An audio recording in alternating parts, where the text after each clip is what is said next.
अस्सलामुअलैकुम वरहमतुल्लाहि वबरकातुहू। मुहतरम अजीज़ों और दोस्तों, हदीस शरीफ में आता है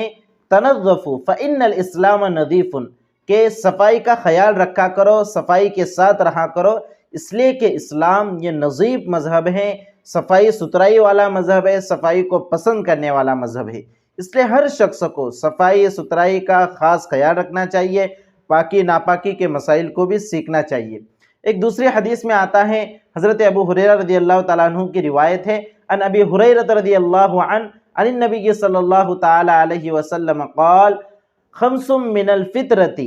अल ख़ितानु वल इस्तिहदादु व तक़लीमुल अस्फ़ारी व नत्फ़ुल इबिति व कस्सुश शारिब औ कमा क़ाल अलैहि सलातु व तस्लीम। आप सल्लल्लाहु अलैहि वसल्लम ने फरमाया कि 5 चीज़ें ये इंसानी फितरत में दाखिल है, यानी फितरी तौर पर ये इंसान का जुज़्व है, इंसान का हिस्सा है, यानी ये इसका ताल्लुक सिर्फ मजहब से नहीं है बल्कि इंसानी फितरत से इसका ताल्लुक है। वो 5 चीज़ें कौन कौन सी हैं? नंबर 1 खतना करना, नंबर 2 ज़ेरे नाफ के बालों को साफ करना, नंबर 3 अपने नाखूनों को तराशना, नंबर 4 अपने बगल के बालों को साफ करना और नंबर 5 मूंछों को तराशना। तो ये पांचों चीज़ें इंसानी फितरत में दाखिल हैं। इसलिए हर हफ्ते जितना जल्दी हो सके इन चीज़ों की सफाई सुथराई का ख्याल रखना चाहिए। बेहतर है कि हम जुमा के दिन, जुमा का हमारा ख़ास दिन होता है और जुमा के दिन जुमा की नमाज भी पढ़नी होती है। जुमा के दिन अक्सर व बेशतर लोग छुट्टियाँ भी लेते हैं, तो जुमा के दिन आप क्या करें, इन सारी चीज़ों की सफाई कर लिया कीजिए।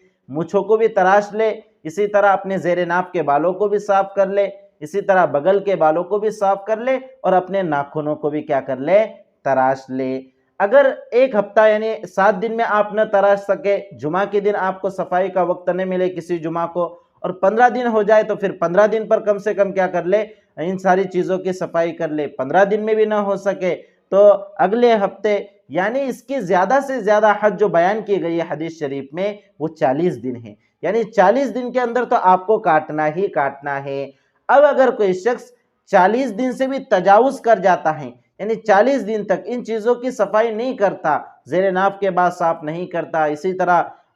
बगल के बालों को साफ नहीं करता, तो फिर उसका ये अमल मकरूह तहरीमी बन जाता है। जी हाँ, मकरूह तहरीमी यानी हराम के करीब करीब। और ये जो 40 दिन की हद है ये आम हालात के एतबार से है, यानी आम हालात में अगर ऐसा हो जाए किसी उज़र की वजह से 40 दिन तक मौखर हो जाए तो इसका ये मतलब नहीं है कि 40 दिन तक नहीं काटना चाहिए या 40 दिन तक मौखर करना चाहिए, बल्कि मैंने शुरू में अर्ज किया कि बेहतर तो यही है कि आप हर हफ्ते जुमा के दिन इन सारी चीज़ों की सफाई कर लिया कीजिए। नाखून भी तराश ले, मूँछों के बाल भी तराश ले, ज़ेरे नाफ भी साफ कर ले और बगल के बालों को भी क्या कर लिया कीजिए, साफ कर लिया कीजिए, ताकि आप सफाई के साथ रहें, इबादत में भी आपकी दिल जमी हो, इबादत भी खुशू और खुजू के साथ अदा हो सके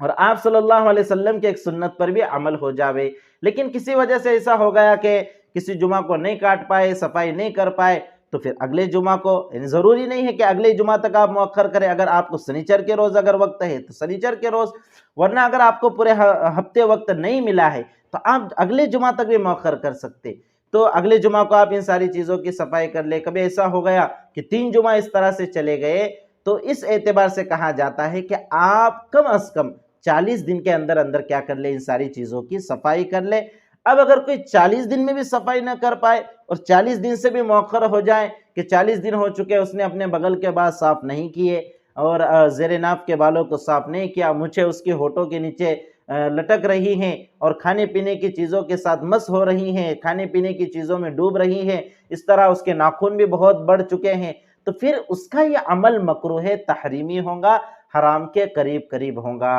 अब ये इसी अमल के साथ अगर नमाज पढ़ता है, तो अब नमाज पढ़ रहा है, नमाज जो कि अज़ीमुश्शान इबादत है, लेकिन वो नमाज में एक मकरूह तहरीमी अमल का मुर्तकिब है, तो उसको नमाज का सवाब भी वैसा नहीं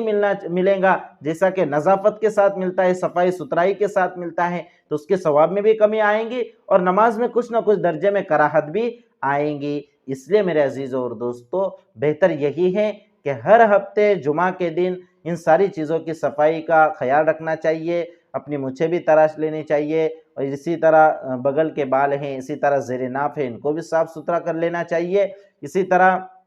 नाखून भी तराश लेने चाहिए। लेकिन किसी वजह से किसी जुमा को वक्त नहीं मिला تو ہفتے میں اگر درمیان میں وقت مل جائے تو درمیان میں کر لے، اور اگر درمیان میں نہیں کرتے یا وقت نہیں ملتا تو اگلے جمعہ کو کم از کم کر لے، یا 20 دن پر کر لے، 25 دن پر کر لے، 30 دن پر کر لے، لیکن 40 دن کے اندر تو ضرور بھی ضرور کر لے۔ 40 دن سے زیادہ مؤخر نہ کرے۔ اسلام میں اگر کوئی 40 دن سے زیادہ مؤخر کرتا ہے تو اس کے اس عمل کو مکروہ تحریمی قرار دیا گیا ہے۔ اب وہ اسی مکروہ تحریمی عمل کے ساتھ کھانا بھی کھا رہا ہے، پانی بھی پی رہا ہے، نمازیں بھی پڑھ رہا ہے، قرآن کریم کی تلاوت بھی کر رہا ہے، تو ظاہر سی بات ہے عبادت میں اتنی دل جمعی بھی نہیں ہوں گی، اور عبادت کا ثواب بھی ویسا نہیں ملے گا جیسا کہ ملنا چاہیے۔ لیکن میرے عزیزوں اور دوستو، یہاں پر اعتدال کی بات یہ بھی سمجھ لے۔ بہت سارے لوگ یہ کہتے ہیں کہ اگر